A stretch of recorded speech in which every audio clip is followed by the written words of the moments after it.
Welcome back to Ghoster Coasters, everybody, and today we're going to talk about the wild history at Cedar Point, and by that I mean the wildcat, the wild mouse, and of course, the wild mouse.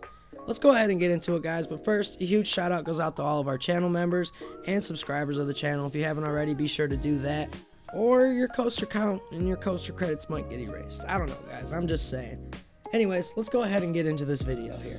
Cedar Point is known as the roller coaster capital of the world, and for good reason. Over the years, it has introduced tons of wild rides, not to be punny there, guys, and among the park's many attractions, a handful of those rides have had one thing in common: the word wild in their name. But what makes these rides so wild, and how do they compare to each other? Today, we're going to take a deep dive into the history of Cedar Point's wild rides, from the vintage Wild Mouse of 1959 to the new spinning Wild Mouse of 2023, along with two iconic Schwarzkopf Wildcats that made their mark on the park's history.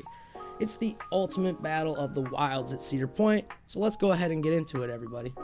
Our story starts in 1959 when Cedar Point introduced its very first wild ride, a Wild Mouse roller coaster designed by B.A. Schiff and Associates. This was one of the earliest steel roller coasters to operate at Cedar Point, and it brought something entirely new to the park's lineup. Unlike the wooden coasters of the time, the Wild Mouse was small, compact, and full of tight, hairpin turns that gave riders the illusion of their tiny cars and the feeling that they were about to fly off the track. The Wild Mouse thrilled guests for 4 seasons. It was short-lived, however, and the ride was removed in 1963 to make room for new attractions. Despite its brief run, the Wild Mouse left a lasting impression on the park's history. It introduced Cedar Point guests to the Wild Mouse style of coaster, a genre defined by compact layouts, sharp turns, and small but thrilling drops. Though this mouse scurried away after just a few years, it wasn't the last time Cedar Point would experiment with wild rides. In 1970, Cedar Point introduced its next wild ride, a steel coaster simply called Wildcat. Designed by legendary coaster manufacturer Anton Schwarzkopf, this Wildcat was a compact coaster with a short but intense layout. Like the original Wild Mouse, it packed a lot of thrills into a small space with quick drops, fast turns, and an energetic pace that kept riders on their toes.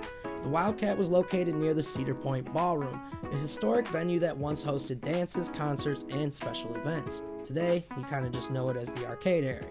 Its placement made it a popular attraction for guests looking for a quick thrill between shows or after a ride on one of the park's larger coasters. Despite its popularity, the Wildcat was relocated to Valley Fair, a sister park, after the 1978 season. It continued to operate there until 2001 when it was finally dismantled. Though it had a relatively short run at Cedar Point, this Wildcat left its mark as one of the park's first compact steel coasters and a precursor to the rides that would follow.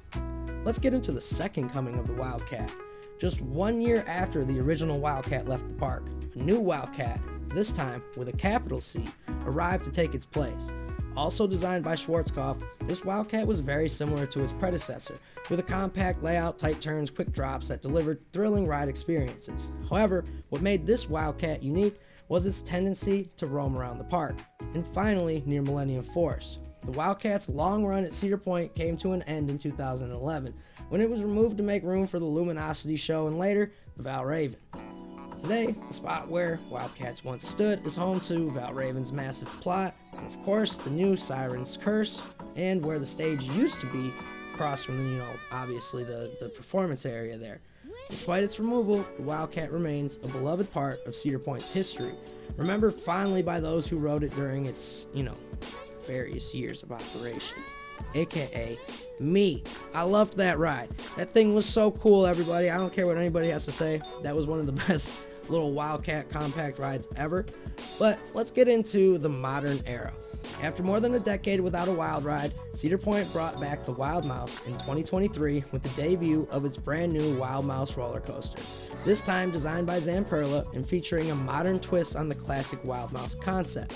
Unlike its 1959 predecessor, the new Wild Mouse includes spinning cars that add an extra layer of unpredictability to the ride, and the cars are brightly colored, and it makes it a visual centerpiece of Cedar Point's new boardwalk section. The 2023 Wild Mouse is a family-friendly coaster that offers plenty of laughs and thrills, with sharp turns, sudden drops, and spinning cars that keep the riders guessing. Personally, I don't like the spinning aspect of it. I do like the moving station in there. It's one of the first at Cedar Point, so that's really cool, everybody. But it's just not really my favorite Wild Mouse. I definitely love the Wildcat. So which of Cedar Point's wild rides would you guys crown as the best one? It's a tough call. Not everybody got to ride all of them. I'm going to pick the Wildcat over the Wild Mouse. I'm just saying. Don't give me anything, guys. Anton Schwarzkopf, shout out to you. Each ride brought something unique to the park's history. The original Wild Mouse introduced guests to the Wild Mouse genre and set the stage for future compact coasters. The 1970 Wildcat brought Schwarzkopf's signature intensity to the park, while the 1979 Wildcat offered a nomadic thrill ride that delighted guests for over 3 decades. And of course, the 2023 Wild Mouse brings a new spin, literally, to the Wild Mouse concept, adding a modern twist to the classic ride style. Ultimately, the answer may depend on which ride holds the most nostalgia for you.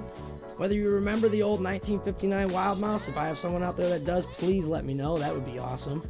The roaming drops of the 1970 Wildcat, the long-running legacy of the 1979 Wildcat, or the spinning chaos of the 2023 Wild Mouse, there's no denying that these wild rides have left a lasting impact on Cedar Point's history.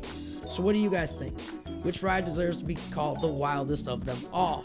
Let us know what you guys would pick down below. Let me know if you guys got to ride the Wildcat, which ones you did get to ride. Let me know what you think of Schwarzkopf's Wildcats. Let me know what you think of the new Wild Mouse at Cedar Point. And let me know what you think about the history of wild rides at Cedar Point, everybody. And of course, as always, thank you for being a part of our spooky community and for coaster ghosting with Ghoster Coasters. Make sure you hit that like button, that subscribe button, everybody, and a huge shout out goes out to all of our channel members. Have a good day, everyone.